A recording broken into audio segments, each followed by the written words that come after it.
Buenos días. Análisis de coyuntura política. De esto vamos a hablar en República.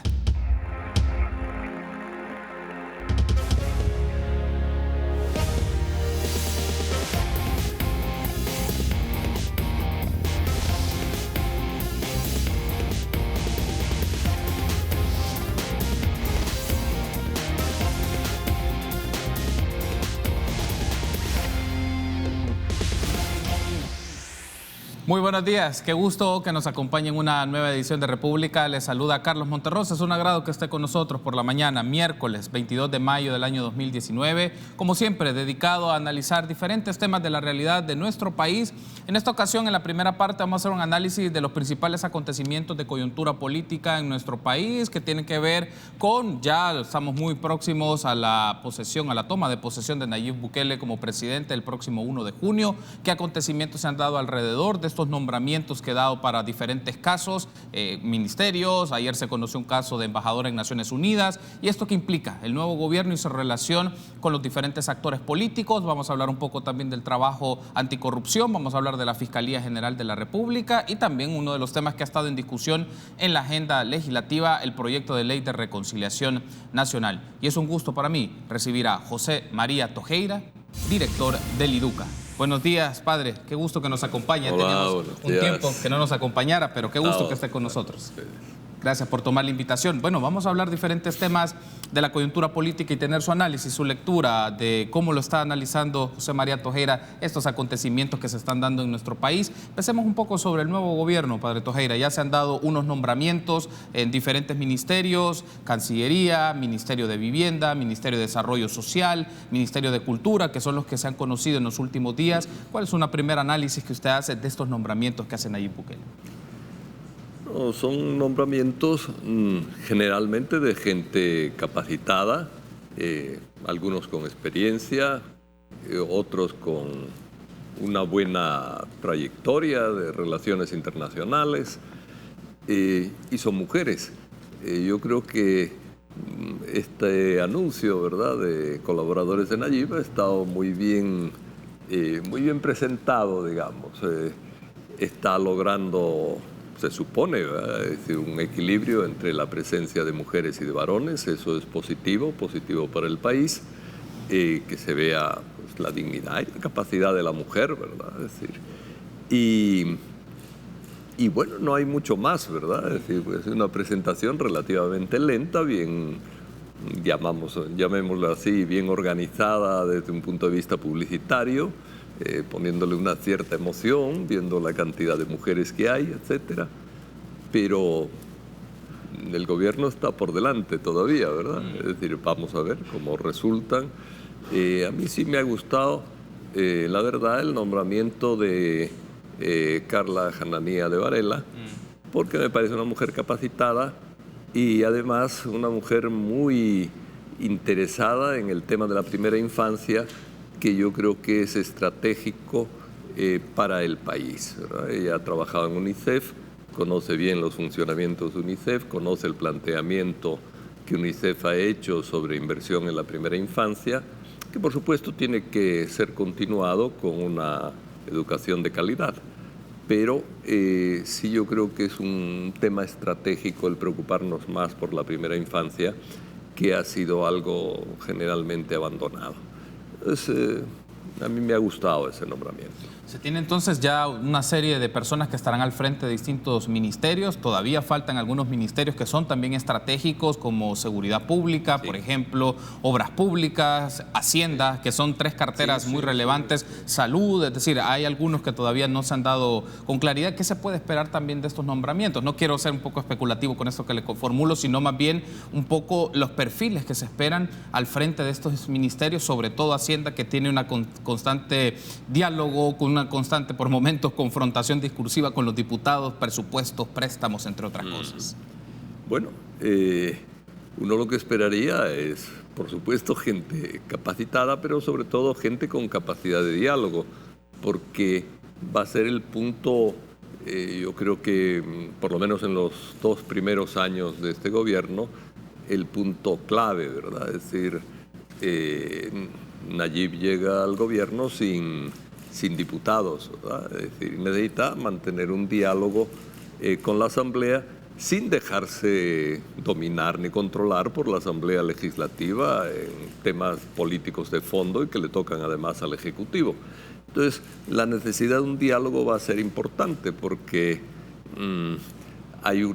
todo el mundo está ya a nivel político pensando en las elecciones legislativas y municipales y pensando, es decir, qué va a pasar, ¿verdad? La experiencia del triunfo de Nayib tiene muy asustados a los políticos, hay un ambiente de nerviosismo, hay dudas entre colaborar con Nayib o hacerle la vida imposible en algunos de estos sectores políticos.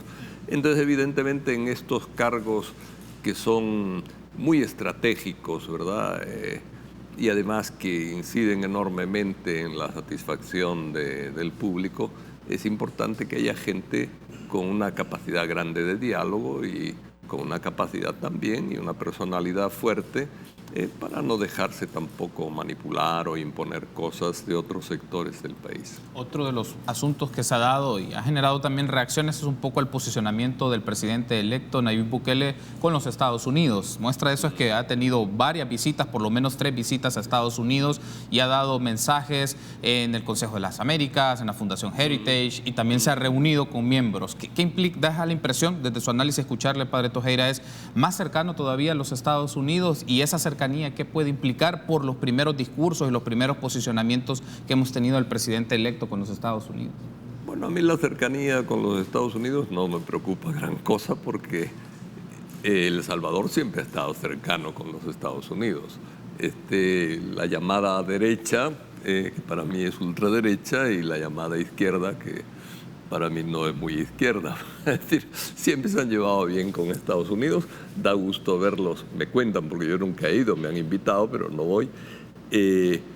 Me cuentan que para el 4 de julio, ¿verdad? Es decir, la fiesta de Estados Unidos, están felices los de izquierda allí en la embajada americana. Es decir, que la relación es espléndida y el whisky dicen que muy bueno también.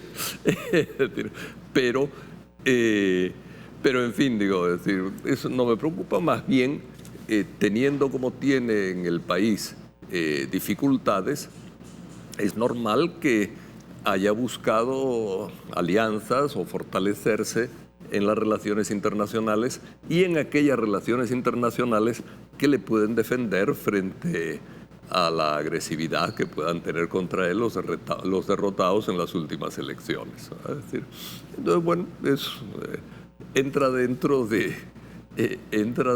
de ese irse ubicando dentro de las confrontaciones posibles que pueda haber en el país. Creo yo que de eso se trata, no se trata de que vayamos a ser mucho más amigos o mucho más dependientes, sino de tener un equilibrio frente a dos partidos que no lo reciben con alegría, pues bueno, mostrarles que aquellos poderes fácticos fuera del país que siempre les han influido a los partidos tradicionales están cerca de él también, ¿verdad? Es una manera de buscar equilibrio de fuerzas. Bueno, también puede dejar un poco la impresión hasta qué punto es estratégica esta relación con los Estados Unidos sin volverse subordinación, que es un tema que siempre genera, y un poco también las declaraciones que brindó la próxima canciller sobre esto, que generó reacciones sobre morder la mano que te da de comer. Y lo que implica el tema es si esto será o no subordinación o una relación estratégica que dé respaldos a las iniciativas políticas que quiere llevar el presidente. Sí, yo publiqué un articulito sobre esto que decía la futura canciller, es decir, que eso de no morder la mano que te da de comer está bien para los perros, ¿verdad? Es decir, pero no para las personas. Yo creo que fue una imprudencia de ella y debe estar arrepentida porque evidentemente no son amos, ¿verdad? Es decir, y uno tiene que mantener la independencia. Nunca la hemos mantenido mucho, también hay que ser francos en eso, pero si uno espera dignidad, ¿verdad? Es decir, espera dignidad como algo que no se ha dado con tanta frecuencia como se quisiera. Miren, no sé si este gobierno, creo que fue el de Mauricio Funes, la policía le pasó una lista a Estados Unidos de todo el mundo que había tenido no solo delitos, sino incluso pequeños problemas con la policía. Gente que por tener un problema público estuvo detenido 3 días o lo que sea, de repente aparece en una lista en Estados Unidos como que hubiera cometido un delito aquí. Pasar ese tipo de información a Estados Unidos a mí me parece bastante irrespetuoso con la población salvadoreña, por un lado, porque estar 3 días en las Bartolinas por algo que o bien se pacta con la persona ofendida, o bien no requiere más que una multa, o bien sale inmediatamente uno, es decir, porque no hay ninguna prueba o lo que sea. Pero mandar una lista de detenidos, de todos los que han sido detenidos en el país, me parece a mí bastante absurdo, ¿verdad? Y eso sí lo han hecho y muestra una dependencia muy grande de unos y de otros, como digo. Ojalá pues haya un poco de racionalidad y más dignidad que la que ha habido anteriormente, más allá de las relaciones públicas, ¿verdad? Hay sensibilidad precisamente por esa dependencia que hemos tenido con los gringos, pero yo creo que bueno, que es normal buscar las relaciones públicas con ellos, ¿verdad? Si caen en dependencia ya se les criticará, ¿verdad? Es decir, eso no es problema, criticar a los gringos y criticar, por lo menos para algunos de nosotros que vivimos también en medio de la opinión pública, criticar a la embajadora que ha sido muy metida en algunas cosas que no debería, etcétera. No hay ningún problema, ¿verdad? Es decir, y tampoco criticar a un gobierno cuando es demasiado dependiente del amo, como dicen, ¿verdad? Tengo que hacer la pausa, pero al regresar hablemos un poco, padre Tojeira, de cómo lee usted al FMLN, cómo cierra el FMLN esta gestión gubernamental ante una serie de señalamientos, si cumplió o no sus propuestas de campaña, si desarrolló las mejores políticas públicas o no. Me gustaría tener su lectura sobre esto. Hablemos un poco también de la Fiscalía General de la República, que sé que tiene una postura sobre ello. Volvemos en instantes.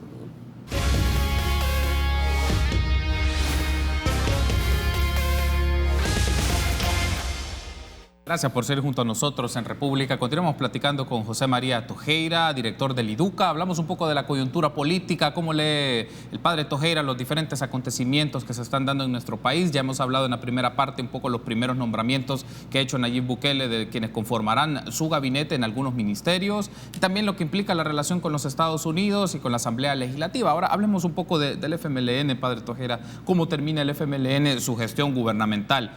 No solamente en el caso del presidente, que ha tenido una lectura o unos números de opinión pública bastante bajos y que han venido decreciendo con el paso del tiempo, pero a la vez, ¿cómo termina el FMLN su gestión en el gobierno si vemos un consolidado de 10 años? Estos 10 años han sido años caracterizados por a veces adelantos y marchas atrás, creo yo.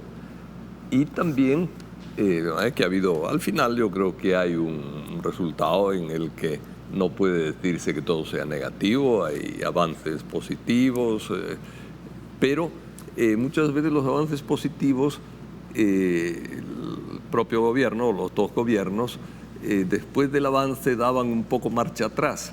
Yo creo que eso es una de las causas del desánimo y la decepción de la gente, es decir, se avanza en acceso a la información pública y de repente empieza a haber frenos y retrocesos, ¿verdad? ¿Estamos mejor que antes? Pues sí, en información pública, en acceso a la información pública estamos mejor, pero con limitaciones, ¿verdad? Y limitaciones que el mismo gobierno que impulsa el acceso a la información después pone las limitaciones, ¿verdad? Ese es un ejemplo claro. O la pensión universal, es decir, bueno, vamos a darle $50 a los mayores de 70 años en todo el país. Es un avance, un complemento, una pensión compensatoria para la gente y especialmente los pobres y la gente que no tiene pensión.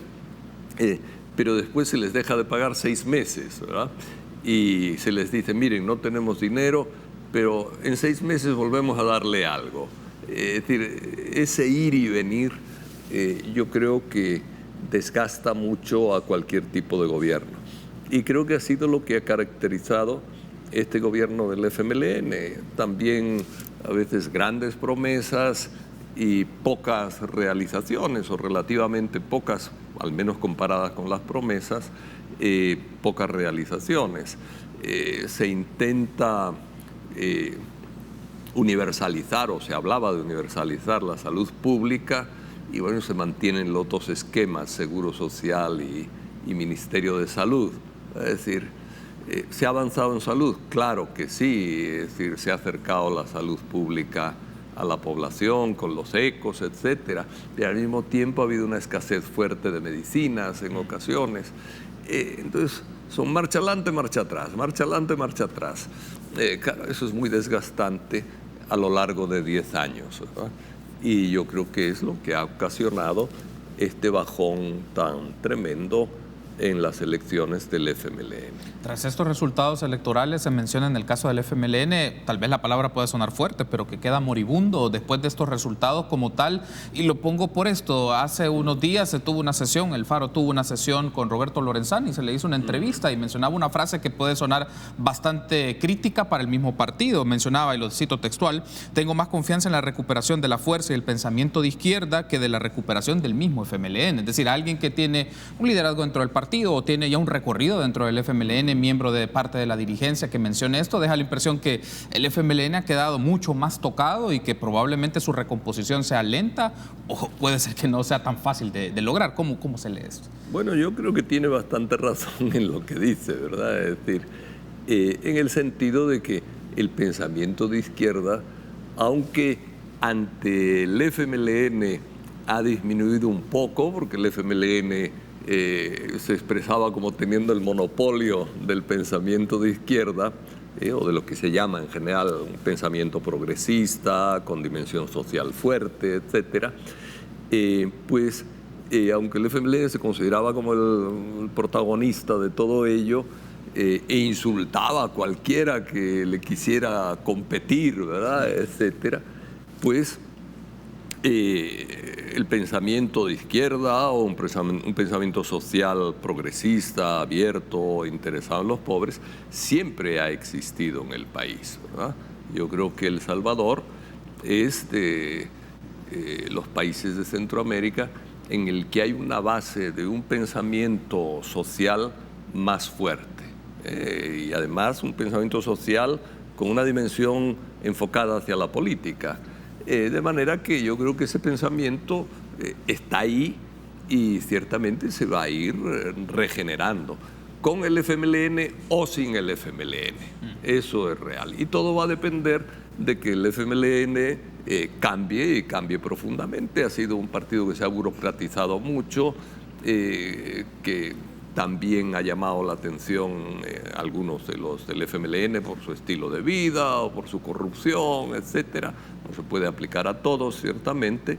Les digo, un partido que se modernice, que se renueve, que tenga posiciones coherentes, pues puede volver a tener un cierto protagonismo entre este pensamiento, digamos, abierto, progresista, social, que sí existe en el país y que es relativamente bastante fuerte en el país, ¿verdad? Es decir, entonces sí, yo creo que es un buen análisis el que ha hecho Lorenzana en ese sentido. Es más fácil que se recupere el pensamiento progresista social, llamémosle así, porque nunca ha desaparecido, y es más difícil para el FMLN recuperar protagonismo dentro de esos ambientes. Antes de irme a la pausa, le consulto, padre Tojera, ¿cómo se lee Arena? Digamos, si vemos la oposición, en este caso del FMLN, Arena, ¿cómo se encuentra? ¿Procesos de elección interna o convocatoria de algunos grupos que se hagan de manera rápida, que ceda Mauricio Interiano su puesto como presidente del partido? También, digamos, las aguas están muy revueltas en ese partido político. Es decir, los resultados de las elecciones han puesto a la vista de los ciudadanos que ambos partidos tienen confrontaciones internas más fuertes de lo que podríamos pensar. ¿Cómo se lee Arena? Sí, Arena está complicada, ciertamente, pero tiene una cierta ventaja sobre el FMLN, que Arena depende del dinero de los empresarios, que en su conjunto son muy monolíticos en su pensamiento y además muy derechosos en su conjunto, ¿verdad? Y entonces siempre van a dar dinero a un partido de derechas y les gusta Arena porque no tienen otra posibilidad, van a seguir apoyándolo, ¿verdad? Mientras que el FMLN depende más del pensamiento político realmente, no de los intereses económicos como depende Arena, ¿verdad? Entonces, con los intereses económicos, como son relativamente monolíticos en el país, es más fácil recuperarse, ¿verdad? Aunque el pensamiento sea un pensamiento muy pobre desde el punto de vista social e incluso desde el punto de vista político, etcétera, ¿verdad? Los otros tienen la dificultad de que es un pensamiento político que depende realmente de la reflexión, de la racionalidad, del compromiso con los pobres reales, etcétera, no propagandístico. Entonces van a tener más dificultades en regenerarse, digamos. Yo a estos sí les veo un pleito de corral, ¿verdad? Es decir, pero entre distintas personalidades, etcétera. Pero dependen de una estructura económico-política que es todavía muy monolítica en el país. Es una lástima que dentro del empresariado no haya más gente, hay algunos, pero no haya más gente con conciencia social. Eso es bastante triste. O sea, en la medida que no se moderniza a sus élites económicas en su pensamiento y también en sus posicionamientos socioeconómicos y políticos, poco podríamos ver que en Arena se haga una renovación hasta de pensamiento y en su agenda política en función de estos tiempos, padre Tejera. Evidentemente, hay una dependencia muy grande de la economía y de además un pensamiento económico muy conservador. Tengo que hacer una pausa. Al regresar hablemos un poco de la Fiscalía General de la República y también el proyecto de ley en Asamblea Legislativa de Reconciliación. Volvemos en instantes.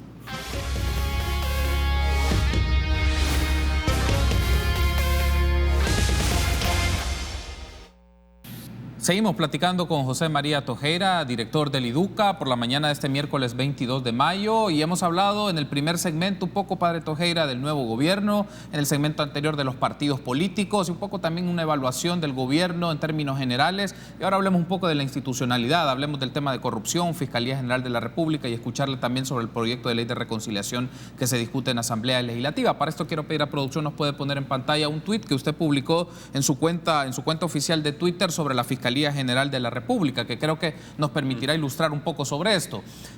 Esto fue el 7 de mayo. Cambian fiscales anticorrupción a otras unidades. ¿Qué se pretende? Debilitar la lucha contra la corrupción y el crimen organizado. Cuando el crimen organizado denuncia a los fiscales que los persiguen, ¿es lógico cambiar a los fiscales denunciados o es apoyo al delito? Creo que, y tuvo bastante movimiento en redes sociales esto, y consultarle un poco el sentir de esta publicación, padre Tojera, para que luego nos lleve un poco al rol de la Fiscalía en la lucha contra la corrupción, o si su lucha no está siendo con suficiente contundencia. Su lectura sobre eso, primero sobre esta idea.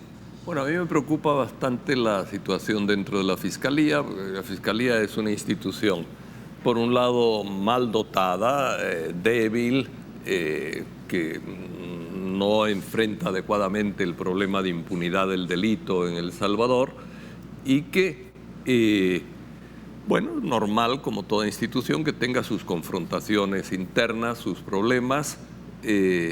Yo creo que el anterior fiscal, bueno, lo manejó a su modo, después de una etapa, la de Luis Martínez, delicada, ¿verdad? Y con problemas fuertes, con violaciones de la ley. Todo el tema de las escuchas telefónicas, por ejemplo, fue manifiestamente mal manejada. El propio periodismo independiente lo denunció en su momento, diciendo que el tipo de escuchas y la utilización especialmente de las escuchas ameritaba un cese del fiscal en sus funciones por cometer ilegalidades.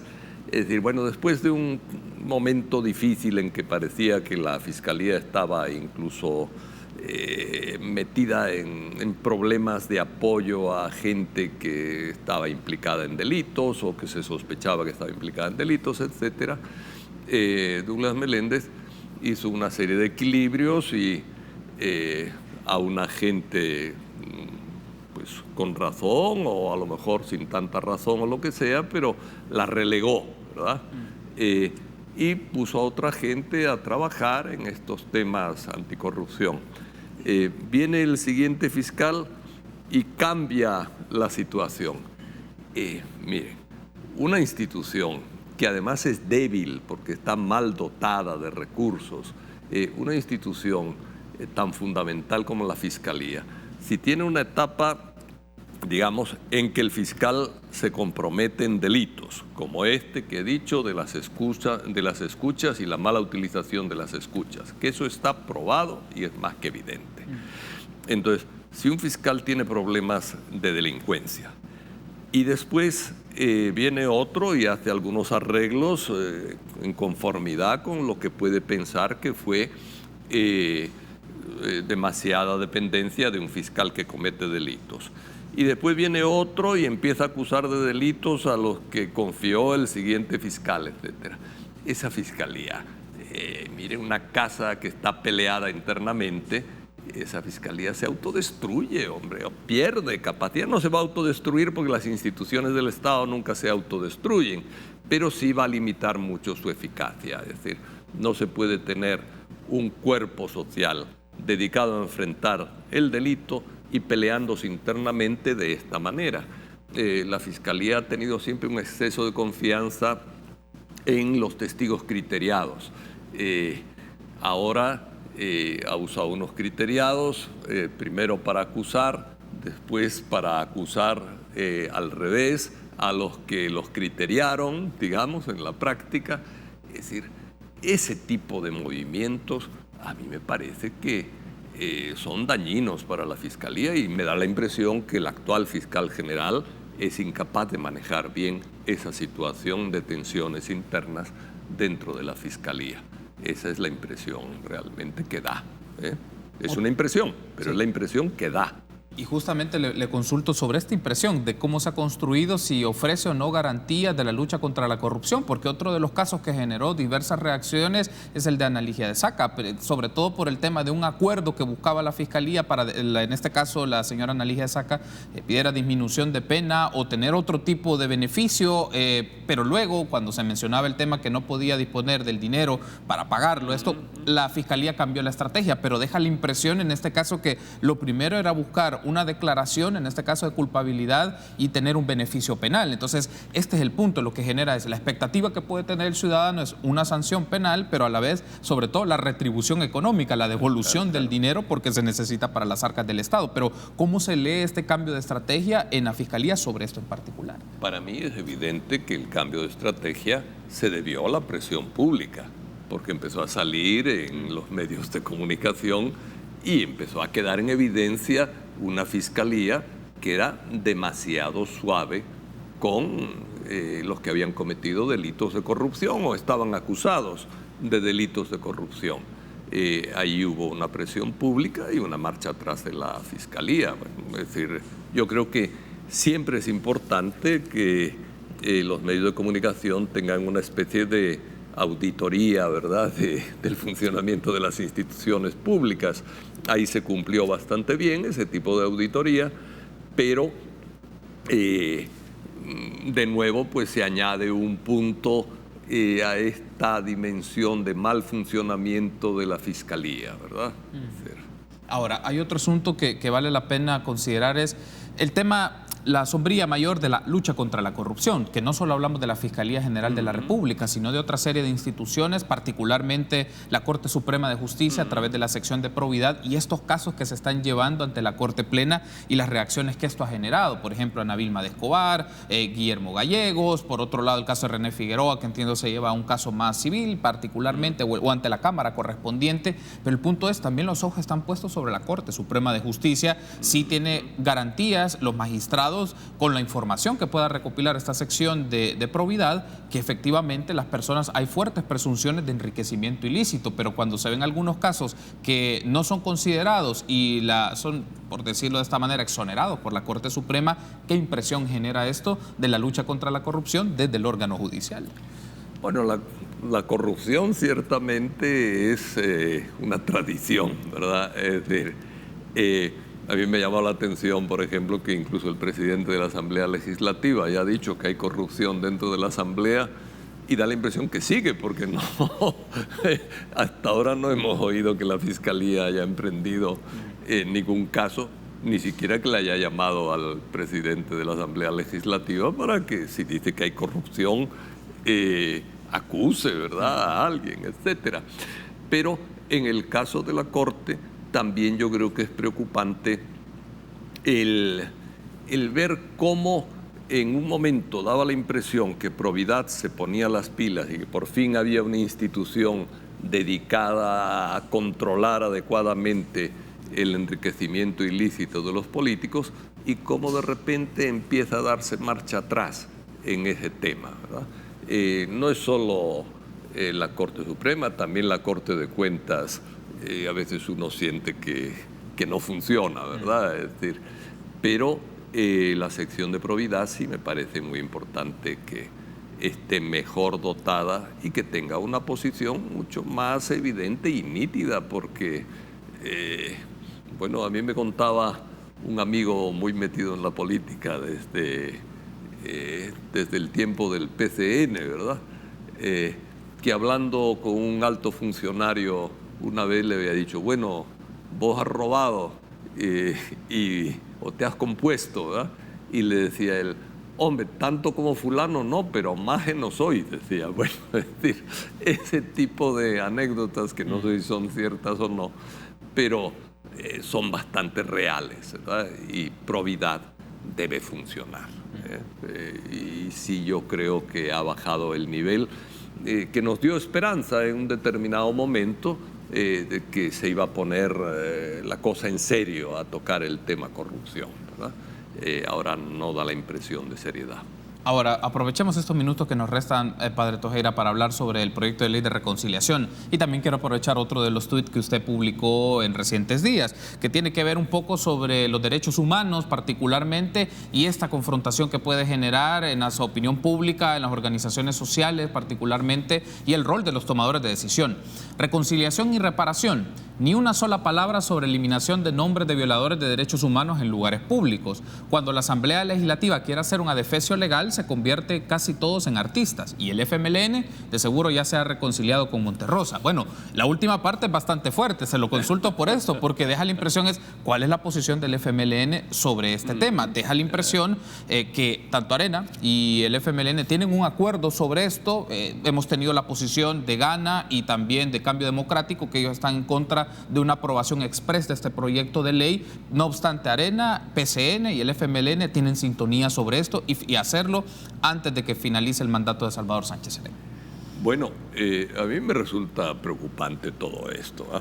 Y además, miren, hay que ser claros también. Y uno dice, bueno, han puesto a gente vinculada a violaciones de derechos humanos, ellos o sus organizaciones, a organizar esta ley.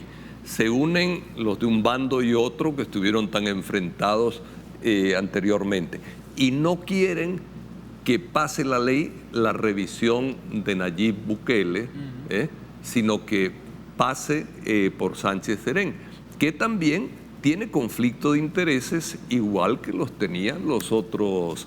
Es decir, miren, Sánchez Serén fue jefe del FMLN en estado de guerra, ¿verdad?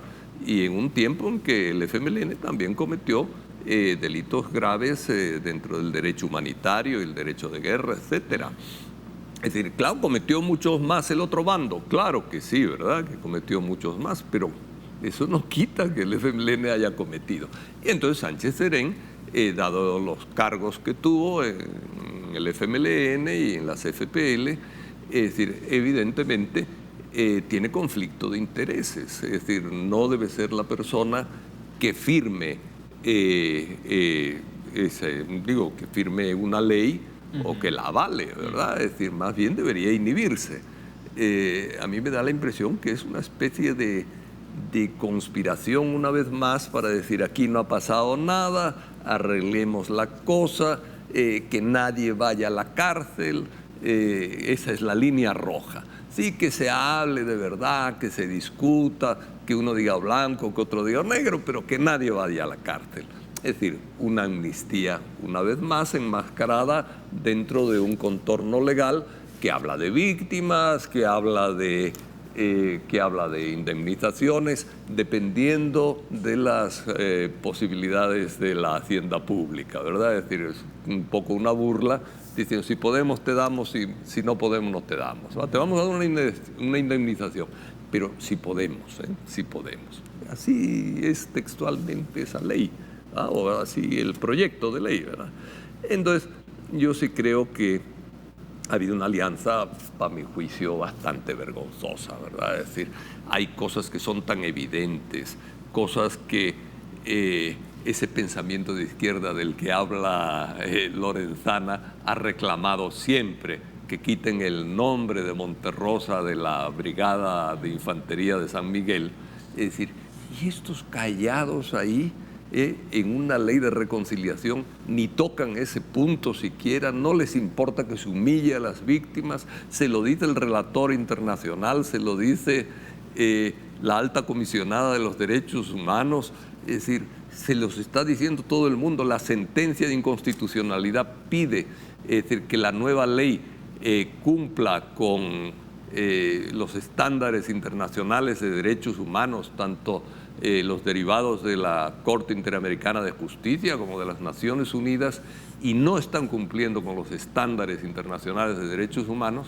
Pues no sé lo que pasa, es decir, un deseo, una vez más, de una amnistía, es decir, clara, ¿verdad?